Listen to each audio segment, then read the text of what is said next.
Kumusta po kayo? Bago po ang lahat, first things first.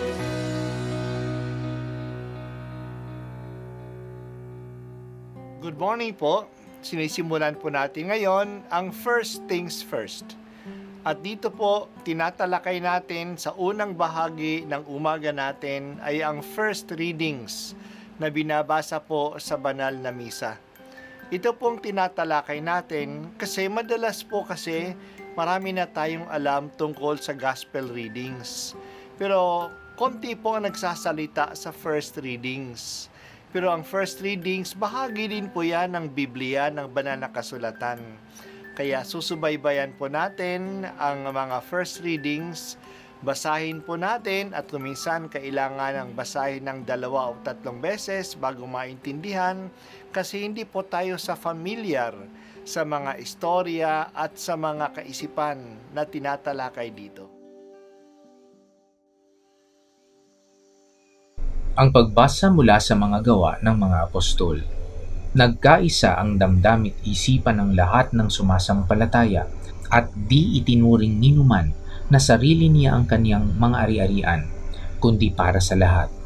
Ang mga apostol ay patuloy na gumagawa ng kababalaghan at nagpapatotoo sa muling pagkabuhay ng Panginoong Hesus, at ibinuhos ng Diyos ang kaniyang pagpapala sa kanilang lahat. Walang nagdarahop sa kanila, sapagkat ipinagbibili nila ang kanilang lupa o bahay, at ang pinagbilhan ay ibinibigay sa mga apostol. Ipinamamahagi naman ito ayon sa pangangailangan ng bawat isa. Gayon ang ginawa ni Jose, isang Levitang taga Chipre, kaya't Bernabe ang itinaguri sa kanya ng mga apostol. Ibig sabihin, matulungin. Ipinagbili niya ang kanyang bukid at ibinigay sa mga apostol ang pinagbilhan. Ang salita ng Diyos. Salamat sa Diyos. Mabilis ang paglago ng mabuting balita. Mga 3,000 ang dadagdag sa grupo noong araw ng Pentecostes at mga 5,000 pa sa pahayag ni Pedro pagpagaling niya sa taong lumpo sa Jerusalem.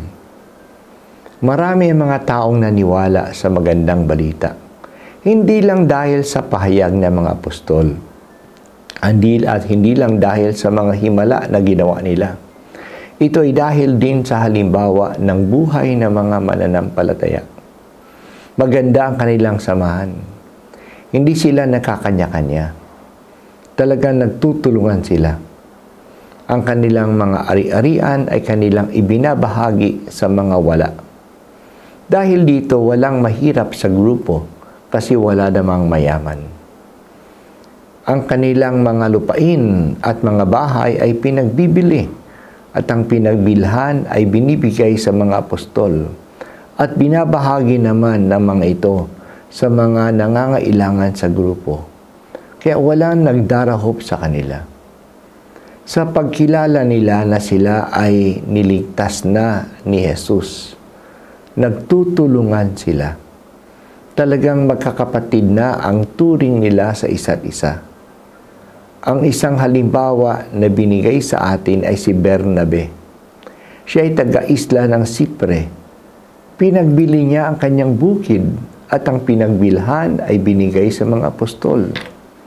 Siya rin iyong magiging sponsor ni Pablo nung ito ay nagbagong buhay upang siya ay matanggap ng mga apostol. Siya din ang kumuha kay Pablo na tulungan siya sa Antioquia. Dahil sa buhay na pagbibigayan at pagdadamayan ng mga mananampalataya, naging mabisa ang pahayag ng mga apostol. Kapanipaniwala ang mensahe nila dahil nakikita ito sa buhay ng community. Dito rin napapakita ang kapangyarihan ng muling pagkabuhay. Mahirap yatang kumbinsihin ang mga tao na magbitaw ng kanilang ari-arian. Mahirap magkaisa ang mga tao na noon ay hindi pa gaanong makakilala at walang kaugnayan sa isa't isa. Pero ang kapangyarihan ng pagkabuhay ni Jesus ay nagpakilos sa kanila. Kaya dumami ang naniwala kasi nasasaksihan nila ang bagong buhay na isinasabuhay ng grupo. Hanggang ngayon, ang ganitong klaseng buhay ng pagkakaisa at pagbabahaginan ay patuloy pa rin ang ginagawa ng maraming mga religious communities. They hold everything in common.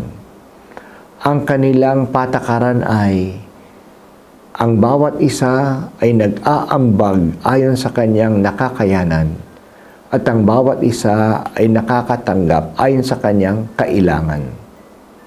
Walang nagkakanya-kanya. Sa ganitong klase ng pamumuhay, walang magdarahop. Hindi ba ganyan dapat ang pamilya? Si baby, kahit na hindi nagtatrabaho, ay nabibigyan ng kanyang kailangan. Si tatay at si kuya na nagtatrabaho ang siyang sumusuporta kay baby at kay lola. At hindi ba tayong lahat ng mga Kristiyano ay isang pamilya lang din? Pakilusin mo po sa amin, O Jesus, ang kapangyarihan ng iyong muling pagkabuhay upang mabitawan namin ang aming pagkamakasarili at maging bukas kami sa pagbabahaginan upang matulungan ang mga nangangailangan sa amin.